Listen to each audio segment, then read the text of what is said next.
meaning that they both have the Qualcomm-made Snapdragon 600 processor and are each coupled with 2GB of RAM.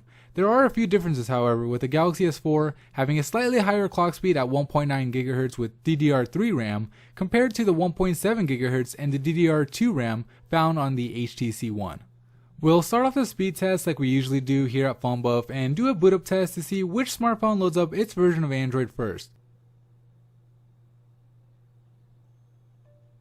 While these guys are loading up, I want to let you know that both phones are connected to the same Wi-Fi network and both have had their browsing history and cache cleared out, which is going to be important for the browser test that we do later on. Alright, so as you can see here, the HTC One with its fast boot optimizations loaded up faster, with the Galaxy S4 following shortly thereafter. The next test we'll do here is a video transcoding test where we compress the same video file down to a smaller size, which is a very processor and memory intensive task that isn't really heavily dependent upon software. Now this whole process actually takes over 6 minutes, so I'm just going to skip through it here so we can get straight to the results. Alright, so as you can see, the two phones are neck and neck in this test, but the slight edge here does go to the Galaxy S4, with it transcoding the video about 4% faster than the HTC One did. The next speed test we're doing here is the app speed test, where we load up the same app on both phones to see which one loads up faster. Maybe a split second faster with Score Center on the HTC One. The videos tab looked to be just about the same, and on the headlines tab, again, pretty much neck and neck, no separation really. We'll go ahead and try to tap on an article here to see if we can get any kind of difference, and they're actually both taking quite a bit of time this time, but there you go. So you can see the HTC One was about a split second faster than the Galaxy S4 in this case. So for the Score Center overall, I'd give the lead to the HTC One. Loading up the Flixer app, we see the splash screen first on the HTC One, but it looks like the Galaxy S4 actually loaded up the thumbnails first. The ad may have played a part, so we'll try another movie listing.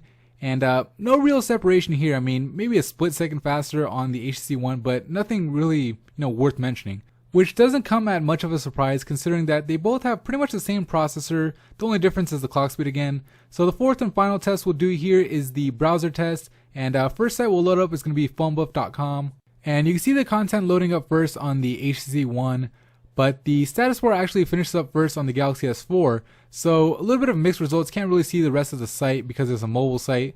We'll go ahead and tap on this article and see if it makes any difference. And again, we're not seeing much separation here. The status bar finishes first on the Galaxy S4. We see the content first on the HTC One, but we're not sure what's going on behind the scenes. So we'll go ahead and go to The Verge, which hopefully will give us some separation, because I'd really hate to end this on a tie, considering that the app speed test was pretty much a tie, maybe a slight advantage for the HTC One. And actually we're seeing it load up much faster on the Galaxy S4, so it's actually a pretty significant difference. We'll go ahead and tap on this article right here in the center, so that way we can see if we can replicate that result. And actually it does, so definitely faster on the mobile site on The Verge on the Galaxy S4. We'll go ahead and try the full site and see which phone actually loads it up first. So for mobile site, I'd say that the edge definitely goes to the Galaxy S4.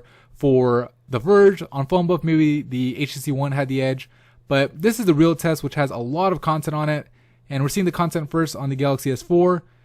Galaxy S4 says it's done, and now the HTC One is done. So really close, but the edge does clearly go to the Galaxy S4 in this case, similar to how it was in the video transcoding.